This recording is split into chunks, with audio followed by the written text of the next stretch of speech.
अंग्रेजी, जी हाँ, आपने सही सुना, अंग्रेजी, जिसमें करीब करीब सभी का हाथ टाइट है। दोस्तों, इंग्लिश बोलना आजकल बहुत मुश्किल हो गया है। तीसरे मंजिल से कूदना आसान लगता है, लेकिन अगर कोई सामने खड़ा होकर इंग्लिश में बात करे तो पसीना आ जाता है। फिर हमारे मुंह से ये डायलॉग निकलता है, अंग्रेज चले गए साला अंग्रेजी छोड़ गए। अंग्रेजी तो समझ तो लेते हैं लेकिन बोल नहीं पाते। आजकल तो नौकरी भी उसी को मिलती है जिसकी इंग्लिश अच्छी हो। नौकरी तो छोड़ो, आजकल के जमाने में छोकरी भी उसी को मिलती है जिसकी इंग्लिश अच्छी हो।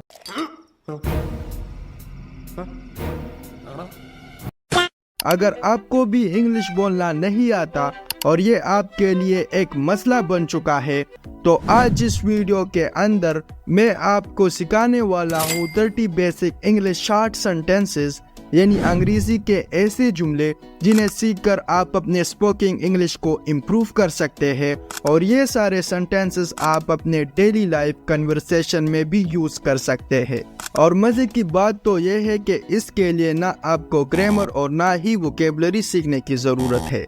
तो आपसे एक रिक्वेस्ट है कि इस लेसन को लास्ट तक देखें, क्योंकि ये आपके लिए काफी नॉलेजेबल होने वाली है। और हाँ, अगर चैनल पर नए हैं तो चैनल को जरूर सब्सक्राइब करें ताकि सबसे पहले आपको एक नई वीडियो की नोटिफिकेशन मिल सके।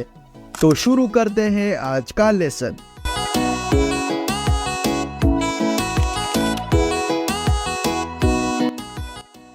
हमारा पहला सेंटेंस है टेक केयर, ध्यान रखना। टेक केयर, केयर का मतलब है ध्यान रखना, यानी अपना हिफाजत करना।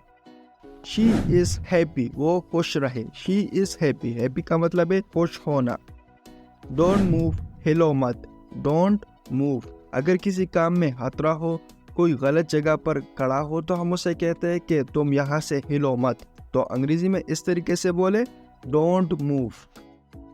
आई एम फाइन, मैं ठीक हूँ। I am fine. It's not my fault, ये मेरी गलती नहीं है। It's not my fault, fault का मतलब है गलती। लेट मी आउट, मुझे बाहर जाने दो। अगर हमें किसी को कहना है कि मुझे बाहर जाने दो या मैं बाहर जाना चाहता हूँ, तो अंग्रेजी में इस तरह बोलेंगे, लेट मी आउट, यानी मुझे बाहर जाने दो। कम विद अस, हमारे साथ आओ। Come with us, with us यानी साथ आना। स्टे आउट ऑफ दिस, इससे दूर रहो। स्टे आउट ऑफ दिस, अक्सर हम किसी को वार्निंग देते हैं कि इस चीज से दूर रहो, तो अंग्रेजी में इस तरीके से बोलेंगे, स्टे आउट ऑफ दिस, इससे दूर रहो। आई एम फिड अप, मैं तंग आ गया हूँ। फिड का मतलब है तंग होना, यानी तंग। आई एम फिड अप, यानी मैं तंग आ गया हूँ। फिक्स इट, इसे ठीक करो। फॉर एग्जाम्पल, अक्सर हमारे घर में कोई ना कोई चीज़ खराब हो जाता है, जैसे वॉशिंग मशीन हो गया या कोई इस्त्री हो गया। इस तरह की चीज़ें खराब होते हैं, फिर हम मैकेनिक साथ लेकर आते हैं, उसे कहते हैं कि इसे ठीक करो। तो अंग्रेजी में इस तरीके से बोलेंगे, फिक्स इट, इसे ठीक करो। फिक्स का मतलब है ठीक और इट का मतलब है यानी ये। फिक्स इट, ये ठीक करो। से समथिंग, कुछ बोलो। अगर हमें किसी को कहना है कि तुम कुछ बोलो, जरा सा बोलो, तो इस तरह बोलेंगे, से समथिंग, कुछ बोलो। I am about to leave, मैं निकलने वाला हूँ। अक्सर हम जब ऑफिस जाते हैं तो हम इस तरीके से कहते हैं, मैं निकलने वाला हूँ, मैं बस अभी आ रहा हूँ। तो अंग्रेजी में कुछ इस तरीके से बोलेंगे, I am about to leave, मैं निकलने वाला हूँ। से इट अगेन, फिर से कहो। अगर हमें किसी की बात समझ नहीं आती और हम उसका बात नहीं सुन पाते, तो हम उसे कहते हैं कि ये दोबारा बोलो या फिर से कहो। तो अंग्रेजी में कुछ इस तरीके से बोलेंगे, say it again. Where to go, कहाँ जाना है। Where to go. Find the solution, हल ढूंढो। अक्सर हम किसी न किसी सवाल में अटक जाते हैं, तो हम इस तरीके से बोलते हैं कि इसका हल ढूंढो। इसका हल क्या निकलेगा, यानी तुम इसका हल ढूंढो।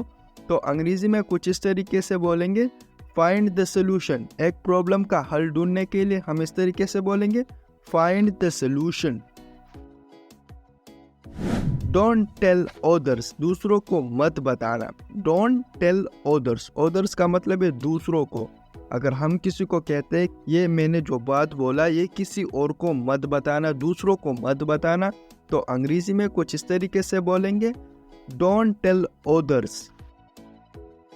टेक इट डाउन, इससे नीचे लेकर जाओ, take it down.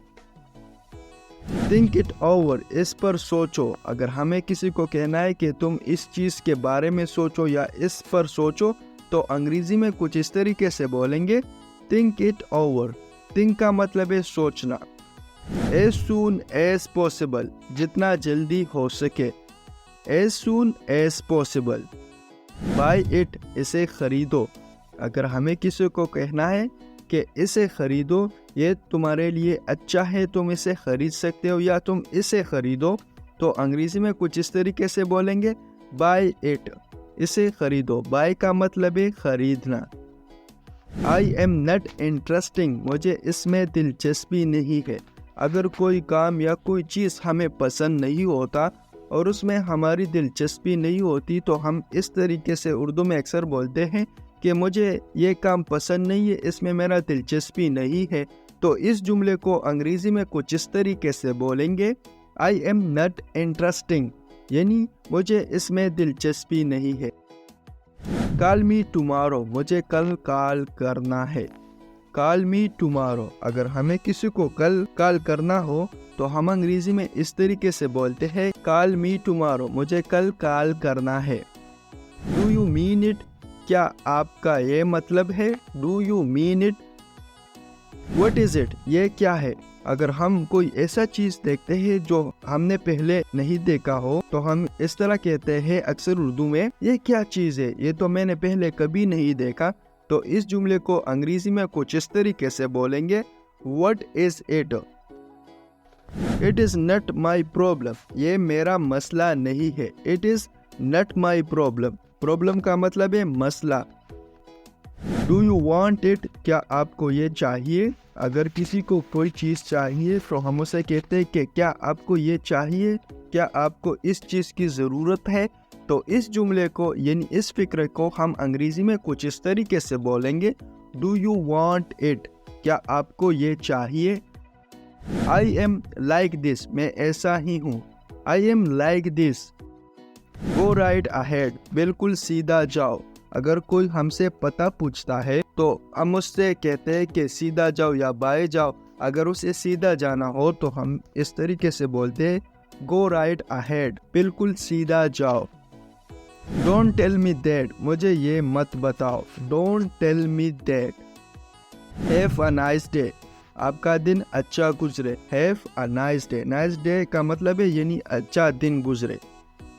He is on the way, वो रास्ते में है। अगर कोई रास्ते में होता है तो हम अंग्रेजी में कुछ इस तरीके से बोलेंगे, He is on the way। Have another one, एक और ले। Have another one। I can do it, मैं ये कर सकता हूँ।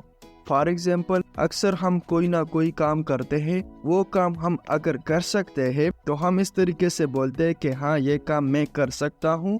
तो अंग्रेजी में कुछ इस तरीके से बोलेंगे, I can do it, मैं ये कर सकता हूँ। He is in trouble, वो मुश्किल में है। अगर कोई मुश्किल में हो, अक्सर इस तरह कहते हैं कि वो बहुत मुश्किल में है, वो बहुत कठिन से गुजर रहा है। तो अंग्रेजी में कुछ इस तरीके से बोलेंगे, He is in trouble। trouble का मतलब है मुश्किल। Stop it, इसे रोको। Stop it, अगर कोई भागने की कोशिश करता है तो हम अक्सर इस तरीके से बोलते हैं कि इसे रोको, इसे जाने मत दो। तो अंग्रेजी में इस तरीके से बोलेंगे, stop it. What is going on, क्या हो रहा है? What is going on. I am sorry, मैं माफ़ी चाहता हूँ। I am sorry. Take a look at this, ज़रा ये देखो। Take a look at this, अगर हमें किसी को कहना है कि तुम ज़रा ये देखो, तो अंग्रेजी में कुछ इस तरीके से बोलेंगे, take a look at this. I have made a decision, मैंने एक फैसला लिया है। I have made a decision, decision का मतलब है फैसला। मेड अ डिसीजन यानी मैंने फैसला लिया है। आई नेवर गेव अप, मैं हार नहीं मानता। I never gave up. Don't be शे, शर्माओ मत। फॉर एग्जाम्पल, अगर कोई शर्माता है तो हम उसे कहते हैं कि शर्माओ मत। तो इस जुमले को अंग्रेजी में कुछ इस तरीके से बोलेंगे, डोंट बी शे। शे का मतलब है शर्माना। डोंट मेक नॉइस, शोर मत करो। डोंट मेक नॉइस, अगर कोई चिल्लाता है या शोर करता है जो सुनने में हमें अच्छा नहीं लगता तो हम उसे कहते हैं कि शोर मत करो। तो अंग्रेजी में कुछ इस तरीके से बोलेंगे, डोंट मेक नॉइस। नॉइस का मतलब है शोर। मूव असाइड, एक तरफ हट जाओ। Move aside.